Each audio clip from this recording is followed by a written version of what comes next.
आखिर हमारे नौजवानों को क्या हुआ है, ऐसे ही बिना सोचे समझे घर से निकल जाते हैं। अस्सलाम वालेकुम दोस्तों, आई होप सब ठीक होंगे, अच्छे से होंगे। दोस्तों इस वीडियो में हम बात करने वाले हैं एक दर्दनाक वाक़ा के बारे में जो कोकरनाग में पेश आया है एक लड़के के साथ जिसकी एज बताई जा रही है 17 इयर्स। उसका नाम फैसल अहमद है। उसका परिवार बहुत परेशान है, उसकी माँ का रो रो कर बुरा हाल है। मेहरबानी करके फैसल भाई आप जहाँ भी हो अपने घर वापस लौट आइए क्योंकि आपका परिवार बहुत परेशान है। हमारे कश्मीर को आखिर हो क्या गया है, हर दिन कोई ना कोई वाक़ा पेश आ रहा है, कोई ना कोई जवान मिसिंग हो रहा है। दोस्तों आपको मालूम ही होगा कल मैंने वीडियो एक अपलोड किया था कपवाड़ा का, जो कावरा में 3 बच्चे मिसिंग हुए थे। कल वो तीनों मिल गए हैं। अल्लाह करे ये भी अपने परिवार को सही सलामत वापस मिल जाए। आखिर हमारे नौजवानों को क्या हुआ है, ऐसे ही बिना सोचे समझे घर से निकल जाते हैं। ये भी नहीं सोचते हैं कि हमारे घर वालों पर क्या बीतेगी। मेहरबानी करके ऐसी हरकतों से बाज आइए और अपने परिवार के साथ खुशी खुशी जिंदगी बिताइए।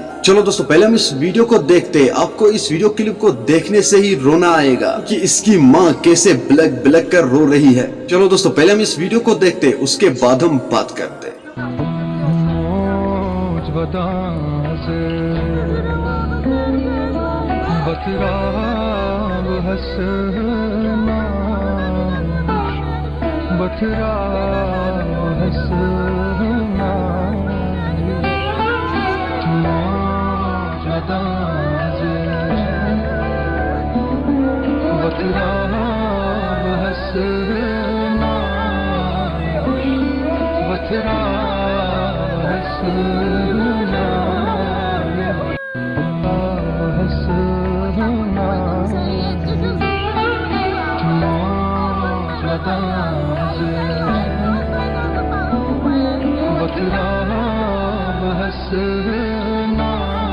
दोस्तों आपने इस वीडियो को देखा है, आपकी क्या राय है इस वीडियो के बारे में कमेंट सेक्शन में जरूर जवाब दीजिएगा। चलो दोस्तों मेरा आज का वीडियो इतना ही, मिलते हैं किसी अगले वीडियो में। तब तक के लिए अपना ख्याल रखना और अपने भाई को दुआ में याद रखना। बाकी अस्सलाम वालेकुम।